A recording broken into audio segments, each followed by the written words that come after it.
Anak, makita mo man akong madungis sa daan, kumita naman ako sa malinis na paraan. Oo, construction lang trabaho ko pero marangal naman ito sa mundong ating kinatatayuan. May mga taong mapanghusga pero dapat tayo ay maging isang matatag dahil dugo, pagod, hirap at pawis ang ating pinaghihirapan. Hayaan mong minamaliit ka ng ibang tao dahil bilang isang construction worker di nila alam kung gaano kahirap ang ating pinagdadaanan. At proud ako dahil meron akong isang marangal na trabaho. Masama lang loob nararamdaman ko kasi dito sa Pinas kung sino pang pinakamahirap na trabaho ay siya pang pinakamababang sweldo. Pero darating yung araw na mapuputol din ang paghihirap ko.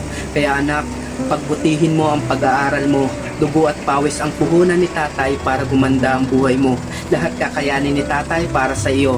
Handa kong harapin ang lungkot at panganib dito sa construction worker para mabigyan ka ng magandang kinabukasan. Kahit hindi medalya ang isukli mo anak, diploma lang sapat na.